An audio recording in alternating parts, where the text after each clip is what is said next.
يا أيها الذين آمنوا إن جاءكم فاسق بنبأ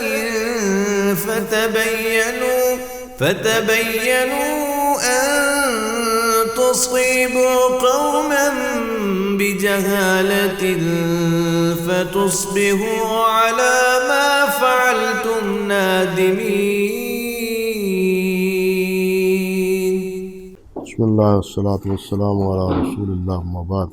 گزشتہ سبق میں یہ بات ہو رہی تھی کہ تزکیہ، تعدیل، توثیق جو عارف باسباب جرح ہے وہ فرد واحد ہی کیوں نہ ہو، اس کا تزکیہ قابل قبول ہے.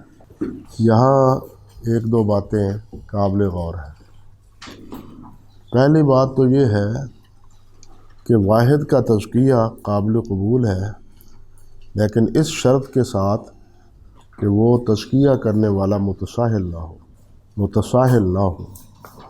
جس طرح کہ مجہول کو ثقہ کہنے میں امام ابن حبان رحمۃ اللہ علیہ اور بعد میں امام حاکم رحمۃ اللہ علیہ یہی موقف رکھتے ہیں کہ جس پر جرح نہ ہو اور اس سے ثقہ راوی روایت کرنے والے ہوں تو وہ راوی ثقہ ہوتا ہے.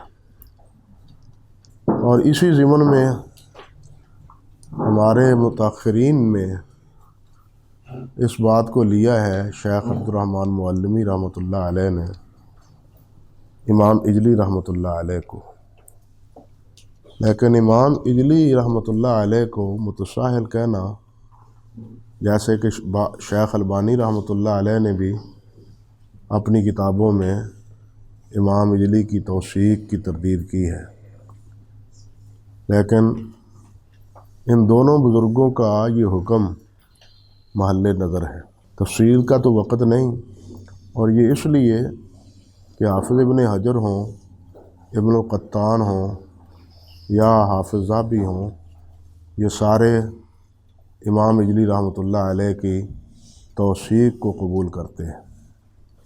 بلکہ بعض اوقات تو یہاں تک حافظ کہہ دیتے ہیں کہ لم یعرف فلان وقد عرفہ الاجلی. یہ جملہ بھی حافظ کہہ دیتے ہیں تاجیر المنفع میں بھی اور تہذیب میں بھی، کہ دوسرے حضرات نے اس راوی کو نہیں پہچانا لیکن امام اجلی نے پہچانا. اسی طرح ایک بات یہ بھی ہے اسی ضمن میں کہ کیا امام دارقطنی بھی متساہل ہیں یا نہیں، امام دارقطنی بھی متساہل ہیں یا نہیں.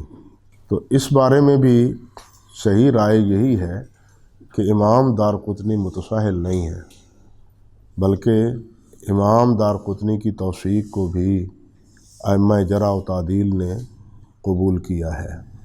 خلاصہ بحث یہی ہے. اللہ اکبر کبیرہ. دوسری بات یہ ہے کہ کیا تزکیہ عورت کا عورت کے لیے قبول ہے یا نہیں. عورت کا عورت کے لیے تزکیہ قبول ہے یا نہیں. ظاہر بات ہے کہ عورت نے، خاتون خانہ نے وہ تزکیہ اپنے تلمیذات ہی کا کرنا ہے، تلامذہ مردوں کا، بچوں کا نہیں. تو کیا اگر عورت کسی کا تزکیہ کرے تو اصولاً یہ درست ہے، یا غلام اسی طرح کرے تو اس کا تزکیہ درست ہے. امام نافع غلام تھے نا حضرت امام سالم رحمۃ اللہ علیہ کے، تو کیا اگر وہ تزکیہ کر دیں تو وہ قابل قبول ہے. تو جس طرح حافظ رحمۃ اللہ علیہ نے یہاں فرمایا ہے کہ روایت اور شہادت میں فرق ہے، روایت اور شہادت میں کیا ہے؟ فرق ہے. روایت غلام کی بھی درست ہے، روایت عورت کی بھی درست ہے، اکیلی عورت کی، لیکن شہادت میں اکیلی عورت اور غلام اس کی گواہی قبول نہیں ہے. بلکہ امام بخاری رحمۃ اللہ علیہ نے یہ باب باندھا ہے اللہ آپ کا بھلا کرے، اس میں صحیح بخاری میں تعدیل النساء بعضہن لبعض، تعدیل النساء کتاب الشہادات میں امام بخاری نے یہ باب باندھا ہے، اور باب یہ قائم کر کے گویا اشارہ کیا ہے، اگرچہ اس میں اختلاف ہے، بعض تو اس کو قبول نہیں کرتے، اس اختلاف کی تفصیل اگر آپ دیکھنا چاہیں تو وہ موجود ہے الکفایہ میں، خطیب بغدادی کی الکفایہ میں صفحہ نمبر 97 پر۔ اللہ اکبر کبیرہ، اللہ اکبر کبیرہ۔ لیکن راجع بات یہی ہے کہ خواتین کے لیے تعدیل جو ہے نا وہ درست ہے، بات سمجھے۔ حافظ رحمۃ اللہ علیہ نے یہاں یہ جو بات ارشاد فرمائی ہے کہ واحد کی کا تزکیہ یا اس کی توثیق یہ قابل قبول ہے، اور لفظ بولا ہے علی الاصح، یہ علی الاصح کا جملہ بتلاتا ہے کہ یہ مسئلہ مختلف فی ہے، اصح کا جملہ لفظ بتلاتا ہے کہ یہ مسئلہ کیا ہے، مختلف فی ہے۔ چنانچہ ایک قول تو اس بارے میں یہ ہے، جس طرح کہ حافظ ابو بکر باقلانی رحمۃ اللہ علیہ نے اکثر فقہاء سے نقل کیا ہے کہ تزکیہ وہی قابل قبول ہے، تعدیل توثیق جس کی توثیق کرنے والے 2 افراد ہوں، ایک نہیں بلکہ 2 افراد ہوں۔ یہ حافظ ابو بکر باقلانی رحمۃ اللہ علیہ نے اکثر فقہاء سے نقل کیا ہے۔ اور دوسرا یہی قول جو حافظ رحمۃ اللہ علیہ ذکر کرتے ہیں کہ تزکیہ اور تعدیل ایک محدث کی وہ بھی قابل قبول ہے، اور یہی قول زیادہ معتمد ہے، یہی قول قابل اعتماد ہے۔ اور تیسرا قول اس میں یہ بھی ہے جو امام ابو عبید کا ہے کہ تزکیہ جو ہے وہ 3 سے کم نہیں، 3 افراد اگر تزکیہ کریں تو توثیق کریں تو توثیق مانی جائے گی، ورنہ نہیں۔ تو یہ 3 قول ہیں، یہ کفایہ میں بھی اس کی تفصیل موجود ہے، اور یہ آپ کی فتح المغیث ہے حافظ سخاوی رحمۃ اللہ علیہ کی، اس کی جلد 2 میں اور صفحہ نمبر 164 میں اس کی تفصیل یعنی اختلاف کی تفصیل یہ موجود ہے۔ اللہ اکبر کبیرہ۔ دوسری بات یہاں یہ بھی ہے کہ تزکیہ واحد کا، ایک ہی کا تزکیہ یہ کیوں ہم قبول کرتے ہیں؟ یہ اس لیے قبول کرتے ہیں، جو حافظ نے بات کی ہے وہ ہم پڑھ چکے ہیں، وہ اس لیے قبول کرتے ہیں کہ جب ایک کی روایت قابل قبول ہے تو ایک کی کا تزکیہ بھی قابل قبول ہے، کیونکہ تزکیہ بمنزلہ حکم کے ہے، تزکیہ بمنزلہ ایک حکم کے ہے، ایک فیصلے کے ہے۔ تو فیصلہ اگر ایک قاضی کر دے تب بھی درست ہے، 2-3 مل کے بینچ پورا بیٹھ کے کر دے تب بھی درست ہے، تزکیہ ایک کا بھی درست ہے۔ اللہ اکبر کبیرہ۔ آج آگے آتی ہے بات کہ وقال الذہبی وہو من اہل الاستقراء التام فی نقد الرجال، کہ حافظ ذہبی رحمۃ اللہ علیہ نے فرمایا ہے، اور ان کے عظمت شان کے حوالے سے حافظ رحمۃ اللہ علیہ کہتے ہیں کہ ہوا من اہل الاستقراء التام فی نقد الرجال، کہ راویوں کے نقد کرنے میں ان کو مکمل دسترس حاصل تھی، مکمل دسترس حاصل تھی، استقصاء تھا ان کا، اہتمام تھا ان کا۔ بلا شبہ حافظ رحمۃ اللہ علیہ کا یہ جملہ جو ہے یہ سب نقل کرتے ہیں متاخرین، سیوطی کیا ہوئے، حافظ سخاوی کیا ہوئے، یا اسی طرح علامہ شوقانی ہوئے، بلکہ بعد میں ہمارے شیخ البانی وغیرہ سب اپنی کتابوں میں حافظ ابن حجر رحمۃ اللہ علیہ کا یہ تزکیہ یا یہ تعریف جو ذہبی رحمۃ اللہ علیہ کی ہے وہ اس کو قبول کرتے ہیں۔ لیکن جیسے کہ میں نے آپ سے عرض کیا تھا کہ لکل جواد قوا، ہر جواد جو شاہ سوار ہو وہ کبھی گر بھی جاتا ہے۔ اگر آپ تہذیب پڑھیں یا آپ لسان پڑھیں، تہذیب پڑھیں یا لسان پڑھیں، تو بہت سے مقامات پر حافظ ذہبی رحمۃ اللہ علیہ کے نقل پر اور ان کے فیصلے پر حافظ رحمۃ اللہ علیہ نے نقد کیا ہے کہ ذہبی رحمۃ اللہ علیہ نے یہ جو بات نقل کی ہے یہ درست نہیں ہے۔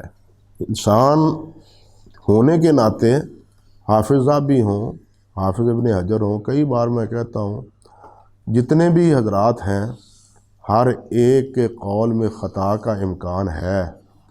اگر ہم خطا کا امکان کہیں نہیں مانتے تو وہ صرف نبی کریم حضرت محمد رسول اللہ صلی اللہ علیہ وسلم ہے۔ باقی ہر مجتہد یخطئ و یصیب، ہر مجتہد یخطئ و یصیب، وہ خطا بھی کر سکتا ہے، وہ درست بات بھی کہہ سکتا ہے، صحیح بات بھی کہہ سکتا ہے۔ اس لیے حافظ ذہبی رحمۃ اللہ علیہ کے بہت سے فیصلے ایسے بھی ہیں جو محل نظر ہیں۔ میں نے بتلایا تھا کہ حافظ ذہبی رحمۃ اللہ علیہ نے مدلاج بن عمر سلمی رضی اللہ تعالی عنہ جو بدری صحابی ہیں ان کے بارے میں میزان میں لکھ دیا ہے کہ لا یعرف، کہ یہ پہچانے نہیں جاتے، حالانکہ خود ذہبی رحمۃ اللہ علیہ نے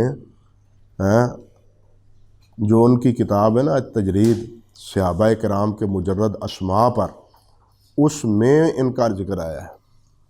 اسی طرح میزان کے آخر میں جہاں حافظ ذہبی رحمۃ اللہ علیہ نے خواتین کا ذکر کیا ہے، نساء کا ذکر کیا ہے، یعنی وہ راوی جنہوں نے روایات نقل کی ہیں خواتین نے، تو ان کے بارے میں ابتدا ہی میں انہوں نے ایک جملہ لکھا ہے کہ عورتوں میں سے کوئی بھی ایسا نہیں ہے جو متروک ہو یا منکر ہو، اس کی روایت یا منکر ہو۔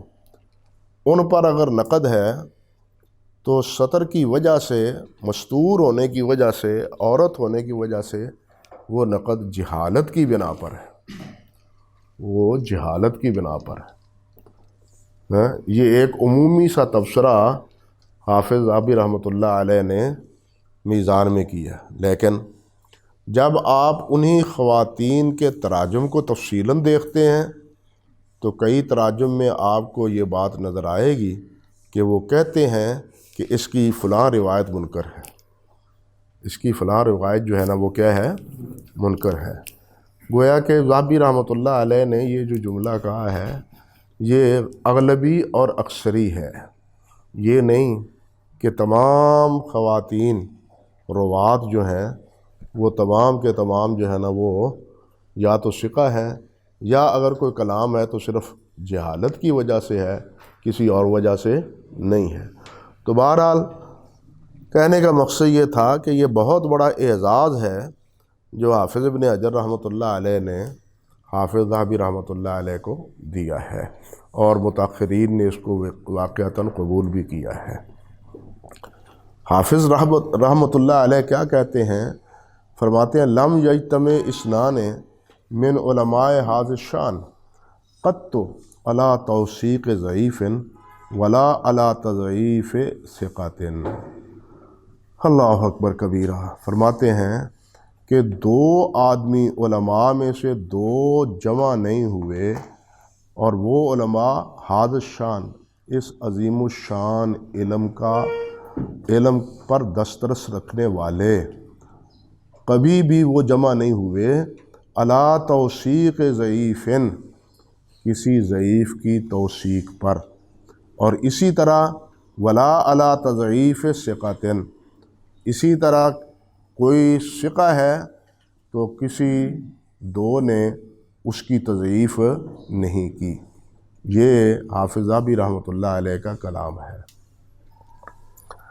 حافظ ذہبی رحمۃ اللہ علیہ کے اس کلام کے بارے میں بڑی کھینچا تانی ہے شارحین نے، بلکہ اگر دیکھیں خود رجال کو تو اس میں بھی یہ بات جو ہے وہ نظر آتی ہے کہ کتنے راوی ہیں جن کے بارے میں توثیق کے کلمات بھی ہیں، تضعیف کے کلمات بھی ہیں۔ ہاں جی، اب آپ کیسے کہہ سکتے ہیں کہ دو راوی ضعیف کے بارے میں مجتمع نہیں ہیں؟ حارث بن عبداللہ العور ہے، معروف راوی ہے، حضرت علی رضی اللہ تعالیٰ عنہ کے تلامذہ میں شمار ہوتے ہیں، ان کے بارے میں بھی اختلاف ہے۔ حارث بن العور کے بارے میں آپ جانتے ہیں اچھی طرح کہ امام ابن اسحاق کے بارے میں کتنا اختلاف ہے، توثیق کے بارے میں بھی اور جرح کے بارے میں بھی، ابن اسحاق کے بارے میں بھی کتنا اختلاف ہے۔ اسی طرح امام شافعی رحمۃ اللہ علیہ کے جو استاد ہیں ابراہیم بن محمد السلمی، امام شافعی اس کو ثقہ قرار دیتے ہیں اور اس سے احتجاج کرتے ہیں الام میں۔ ابن عدی رحمۃ اللہ علیہ نے بھی کچھ اس کی توثیق کی ہے، لیکن باقی جمہور ہیں ابراہیم کو کیا کہتے ہیں؟ متروک کہتے ہیں، سخت جرح کرتے ہیں امام شافعی رحمۃ اللہ علیہ کے استاد پر، امام شافعی رحمۃ اللہ علیہ کے استاد پر جرح کرتے ہیں۔ تو جب یہ ہم تفصیل میں جاتے ہیں راویوں کی، تو پھر ہمیں محسوس یوں ہوتا ہے کہ یہ دو آدمی ایک ضعیف کی تضعیف کے پر جمع نہیں ہوئے، اور کسی ثقہ کی تضعیف میں اور کسی ضعیف کی توثیق میں دو آدمی جمع نہیں ہوئے، یعنی دو نے نہیں اس کی اس کا کیا مفہوم نکلا؟ بعض نے تو یہ کہا ہے کہ اس سے مراد یہ ہے کہ جس طرح ہم کلام میں یہ کہتے ہیں کہ اس مسئلے میں کوئی اختلاف نہیں، کسی دو آدمیوں نے بھی اس میں اختلاف نہیں کیا، یعنی یہ ایک متفق علیہ مسئلہ ہے، یہ متفق علیہ مسئلہ ہے، اس میں دو آدمیوں کا بھی اختلاف نہیں۔ جس طرح ہم محاورے میں یہ بات کہتے ہیں کہ اس کا مفہوم یہ ہے کہ دو اجماع مراد ہے، بعد نے یہ کہا ہے کہ اس سے اجماع مراد ہے۔ اللہ اکبر کبیرہ، حافظ ذہبی کے اس کلام سے۔ لیکن اس کے برعکس بعض حضرات نے یہ کہا ہے، جیسے کہ علامہ علی قاری ہیں، علامہ فرہاروی ہیں، اور بھی بعض حضرات ہیں جنہوں نے یہ کہا ہے کہ یہاں اصل میں یجتمع سے مراد اغلب طور پر ہے، اکثر طور پر ہے، اجماع مراد نہیں ہے۔ اور یہ تعویل اس لیے کرنی پڑی کہ جب ہم راویوں کو دیکھتے ہیں تو ان کی توثیق اور تضعیف میں خاصا اختلاف ہمیں نظر آتا ہے، سمجھے بات یا نہیں؟ اس میں اختلاف نظر آتا ہے۔ اور اجتماع کے لفظ پر اکثریت کا اطلاق یہ لغتاً بھی ہوا ہے اور اصطلاحاً بھی ہوا ہے، لغتاً بھی ہوا ہے اور اصطلاحاً بھی ہوا ہے۔ کہ آپ دیکھیں امام نووی رحمۃ اللہ علیہ اکثر شرح مسلم میں مسائل پر اجماع کا لفظ بول دیتے ہیں، حالانکہ وہاں اجماع ہوتا نہیں ہے۔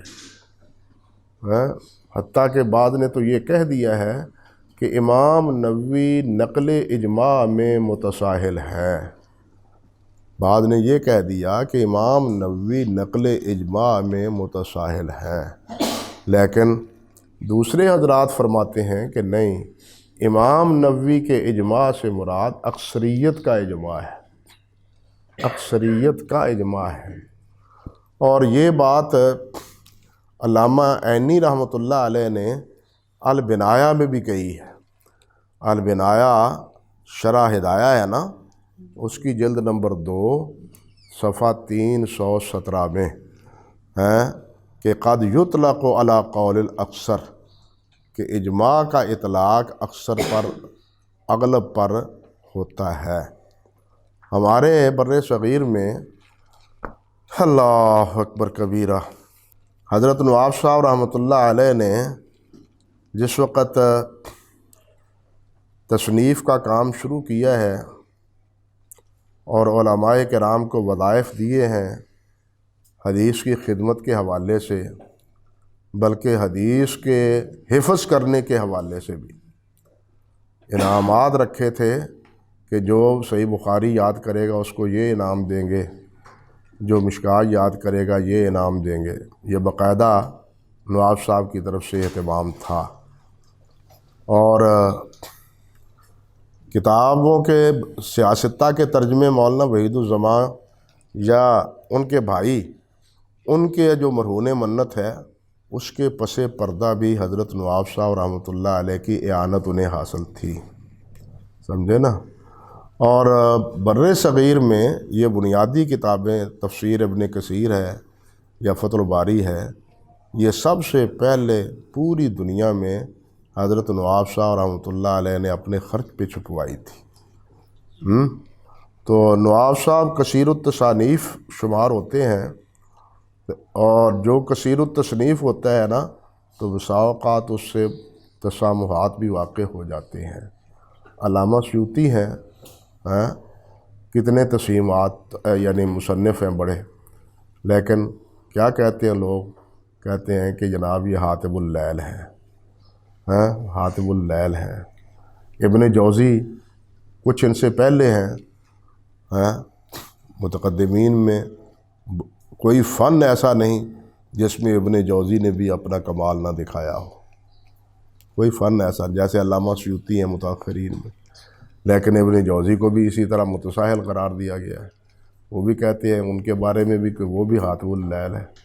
اگر تنقید پر آئیں تو صحیح بخاری اور مسلم کی روایات پر تنقید کر دیں، اور اگر اپنی بات آئے تو ضعیف بلکہ موضوع روایات بھی ذکر کر دیں۔ اللہ اکبر کبیر۔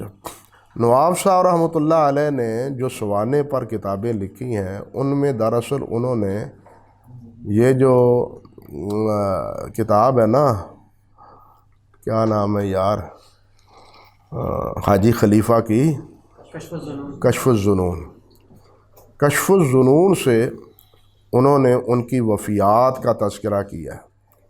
اور یہ بات آپ کے ذہن میں رہنی چاہیے کہ کشف الظنون سے وفیات کو نقل کرنے میں احتیاط برتنی چاہیے۔ جب تک آپ کسی اور مرجع میں سن وفات وہی دیکھ نہ لیں، کشف الظنون میں ذکر کیا ہوا سن وفات وہ اس پر اعتماد نہ کریں۔ تو نواب صاحب رحمۃ اللہ علیہ سے یہی ہوا۔ تو اس پر جب سب سے پہلے مولانا عبدالحی لکھنوی رحمۃ اللہ علیہ نے یہ نصب الرایہ چھپوایا ہے نا، سب سے پہلے نصب الرایہ مولانا عبدالحی نے چھپوایا تھا ہندوستان میں 3 جلدوں میں۔ اللہ اکبر۔ اور یہ بھی اس ضمن میں ذکر کر دوں کہ نصب الرایہ لکھنے کے چھپوانے کے بعد ہی ان کا یہ ذہن بنا تھا الرفع والتکمیل کے لکھنے کا۔ الرفع والتکمیل جو ہے نا کتاب، اس کے لکھنے کا باعث یہی میزان بھی انہوں نے چھپوائی تھی، اور اللہ آپ کا بھلا کرے یہ نصب الرایہ بھی انہوں نے چھپوایا تھا بر ہندوستان میں۔ یہ 4 جلدوں والا تو بہت بعد میں آیا ہے نا، مولانا محمد یوسف نوری اور مولانا محمد یوسف کیمل پوری تھے، ان کی تحقیق اور ان کے حواشی کے ساتھ۔ تو انہوں نے نواب صاحب رحمۃ اللہ علیہ پر نصب الرایہ کے اختتام پر کچھ اعتراضات کیے، نواب صاحب پر اعتراضات کیے۔ جب انہوں نے یہ اعتراضات کیے تو پھر نواب صاحب کے دفاع میں اللہ اکبر مختلف کتابیں جو ہے نا وہ وجود میں آئیں۔ انہی کتابوں میں ایک کتاب یہ تھی شفاء العی اما اوردہ شیخ عبدالحی، یہ عجیب نام ہے ان کتابوں کے، شفاء العی۔ شفاء العی تو سمجھتے ہیں نا بیمار کا علاج، انما شفاء العی السوال، شفاء العی اما اوردہ الشیخ عبدالحی۔ مولانا عبدالحی رحمۃ اللہ علیہ نے اس کا پھر جواب دیا ابراز الغی، ابراز الغی الواقع فی شفاء العی، اس کتاب میں۔ اور پھر اس کا جواب دیا مولانا ساسوانی نے تبصرۃ الناقد برد قید الحاسد کے نام پر، تبصرۃ الناقد برد قید الحاسد کے نام پر، برد قید الحاسد۔ یہ اصل میں پس پردہ مولانا بشیر ساسوانی ہے، لیکن یہ کتابیں چھپی ہیں مولانا ابو الفتح عبد النصیر کے نام پر، عبد الفتح عبد القدیر کے نام پر۔ تبصرۃ الناقد کا جواب پھر مولانا عبد الحی نے تذکرۃ الراشد کے نام پر دیا۔ سمجھے بات؟ اللہ اکبر۔ تذکرۃ الراشد کا جواب پھر مولانا حافظ محمد ٹونکی رحمۃ اللہ علیہ نے آخر و دوائل کئی لبرائے الشیخ عبد الحی کے نام پر دیا۔ اللہ اکبر۔ یہ سلسلہ میں نے اس لیے ذکر کیا ہے کہ تبصرۃ الناقد میں ایک جگہ مولانا ساسوانی رحمۃ اللہ علیہ یہ لکھتے ہیں کہ اطلاق الاتفاق علی قول اکثر شائع، کہ اکثر کے قول پر اجماع کا، اتفاق کا نقل کر دینا یہ عام شائع اور ضائع ہے۔ مولانا نے بھی اس بات کو تبصرۃ الناقد میں، مولانا عبد الحی نے بھی اس کو نقل کیا ہے البنایہ کے حوالے سے، اور اس کی تائید کی ہے باوجود کہ ساری کتاب میں نقد ہے، لیکن اس بات کو انہوں نے بھی قبول کیا ہے کہ ٹھیک ہے، اکثر پر اجماع کا یا اتفاق کا اطلاق ہوتا ہے۔ یہاں ایک بات یہ بھی ہے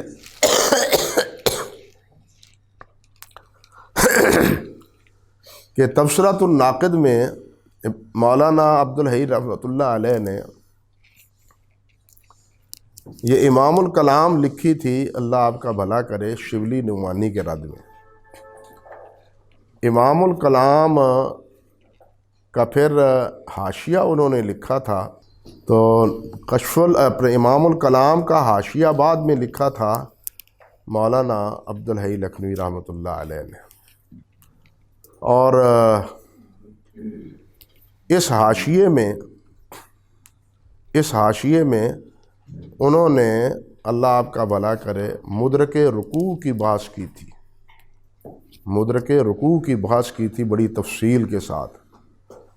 تبصرۃ الناقد میں مدرک رکوع پر بحث تھی، اور اس کا جواب انہوں نے اب اس میں تذکرۃ الراشد میں نہیں دیا، لیکن امام الکلام کو جب دوبارہ انہوں نے چھپوایا ہے تو اس کا جواب انہوں نے حاشیے میں دیا۔ اللہ اکبر کبیرہ، اللہ اکبر۔ تو مولانا ساسوانی رحمۃ اللہ علیہ نے دہلی میں، پھر جامع مسجد دہلی کی ایک مسجد میں تقریباً 1 مہینہ سورۃ فاتحہ کے موضوع پر درس دیا، جس میں مولانا عبد الحی کی مدرک رکوع کی بحث کا بھی جواب دیا گیا، اور وہ کتاب مولانا احمد اللہ رحمۃ اللہ علیہ نے البرہان العجاب کے نام سے چھاپی تھی، البرہان العجاب کے نام پر چھاپی تھی۔ البرہان عربی تھی، یعنی عربی میں وہ تقریر کرتے تھے، اور مولانا احمد اللہ صاحب وہ نقل کرتے جاتے تھے۔ پھر مولانا عبدالعزیز غالباً ہے سعیدی صاحب، انہوں نے اس کا ترجمہ کیا، برہان العجاب کا ترجمہ کیا، اور وہ ترجمہ پھر ہمارے مولانا خانے وال کے مولانا سعیدی صاحب تھے نا، سسر ان کے حافظ عبدالرشید اظہر صاحب رحمۃ اللہ علیہ کے، انہوں نے اس کا ترجمہ جو ہے نا وہ چھاپا تھا۔ کتاب کب لکھی گئی، ترجمہ کب ہوا، طباعت کب ہوئی، یہ سارا سلسلہ میں صرف اس لیے بتلا رہا ہوں تاکہ آپ کے ذہن میں یہ بات رہے کہ ہمارے اکابر نے کیا لکھا ہے۔ افسوس کی بات یہ ہے کہ ہمارے اندر پڑھنے کا ذوق بالکل ختم ہو گیا ہے۔ آپ حیران ہوں گے کہ مولانا عبدالحی کے یہ تمام رسائل ملتان سے چھپ چکے ہیں، ازہر نو رسائل مولانا عبدالحی کے نام پر، لیکن ہمارے بزرگوں کی کتابوں کو کوئی چھاپنے والا نہیں، پڑھنے والا ہی نہیں ہے تو چھاپنے والا کون ہوگا؟ ہاں، اس لیے کہا کرتا ہوں کہ اپنے اندر پڑھنے کی خو پیدا کریں، تجسس پیدا کریں، جتنا پڑھ لیں گے اتنا ہی آپ کے لیے بہتر ہے۔ تو خیر، عرض کرنے کا مقصد یہ تھا کہ ایک قول یہ ہے کہ یہاں یجتمع سے مراد اجماع نہیں ہے، بلکہ کیا ہے، اکثر کا اتفاق مراد ہے، اکثر راویوں میں یہ کیفیت ہے، اکثر راویوں میں یہ کیفیت۔ اور یہ عبارت یہ بھی عرض کر دوں، یہ عبارت جو حافظ رحمۃ اللہ علیہ نے یہاں ذکر کی ہے، یہ دراصل الموقظہ کی ایک عبارت کا تھوڑا سا اختصار ہے۔ یہ جو موقف یہاں حافظ ذابی کا نقل کیا ہے نا، یہ کہاں ہے؟ الموقظہ میں، موقظہ میں جہاں راویوں کی توثیق تعدیل کی گئی ہے، وہاں یہی بحث کی ہے، اور اس بحث سے بھی یہی معلوم ہوتا ہے کہ اس سے مراد اغلبیت مراد ہے، اکثریت مراد ہے، اجماع مراد نہیں ہے۔ لیکن ایک تیسری رائے اور بھی ہے۔ حیرت ہوتی ہے کہ حافظ ابن حجر رحمۃ اللہ علیہ وہ کہتے ہیں کہ اس سے مراد اجماع خاص ہے، اجماع خاص ہے۔ یہ بات انہوں نے النقط میں کہی، یہ بات انہوں نے النقط میں کہی ہے، اور اس کا اختصاراً ذکر سخاوی رحمۃ اللہ علیہ نے الفتح المغیث میں بھی کیا ہے۔ نقط کا صفحہ نمبر 482 ہے، جلد اول صفحہ 482 النقط میں۔ وہ کہتے ہیں کہ اس سے مراد ایک خاص طبقے کا اجماع ہے۔ مثال کے طور پر ایک طبقہ میں امام شعبہ اور امام سفیان ہیں، امام شعبہ ہیں، امام سفیان ہیں۔ شعبہ متشددین میں ہیں اور سفیان متساہلین میں ہیں۔ اور ایک طبقہ امام یحییٰ بن سعید قطان کا ہے، اور ان کے معاصر امام عبد الرحمن بن مہدی ہیں، امام عبد الرحمن بن مہدی ہیں۔ امام یحییٰ بن سعید قطان یہ متشدد تھے، اور امام عبد الرحمن بن مہدی یہ معتدل تھے۔ تیسرا مثال آگے دیتے ہیں کہ امام احمد بن حنبل ہے، اور مد مقابل امام ابو حاتم ہے۔ امام احمد معتدل ہیں، اور امام ابو حاتم جو ہیں وہ متشددین میں شمار ہوتے ہیں، معتدلین میں نہیں بلکہ متشددین میں شمار ہوتے ہیں۔ ان کے بعد مثال کے طور پر امام بخاری ہیں، امام بخاری ہیں رحمۃ اللہ علیہ ہیں، یا امام ابو زرع ہیں۔ تو امام بخاری معتدل ہیں، امام ابو زرع نسبتاً متشدد ہیں۔ تو کہتے ہیں کہ اس سے مراد یہ طبقاتی اجماع ہے، یعنی سفیان ثوری اور شعبہ دونوں اس کی توثیق کرنے والے، یحییٰ بن سعید اور عبد الرحمن بن مہدی دونوں توثیق کرنے والے، یا اسی طرح یحییٰ بن معین اور امام احمد بن حنبل یہ دونوں توثیق کرنے والے، امام ابو حاتم اور امام بخاری یہ دونوں توثیق کرنے والے، یہ مراد ہے۔ حافظ ابن حجر رحمۃ اللہ علیہ کا رجحان یہ ہے کہ اس سے مراد یہ طبقات کے ائمہ جرح و تعدیل جو ہے نا، وہ ان کا اجماع مراد ہے۔ ہر طبقے میں معتدل ہیں، ہر طبقے میں کیا ہیں؟ متشدد ہیں۔ اللہ اکبر کبیرہ۔ یہ حافظ ابن حجر رحمۃ اللہ علیہ نے نقل کی ہے، اور سخاوی رحمۃ اللہ علیہ نے بھی یہ بات ذکر کی ہے، لیکن یہ بات بھی کوئی قرین انصاف نہیں ہے، اگرچہ شیخ الاسلام ابن حجر رحمۃ اللہ علیہ نے ہی یہ بات کہی ہے۔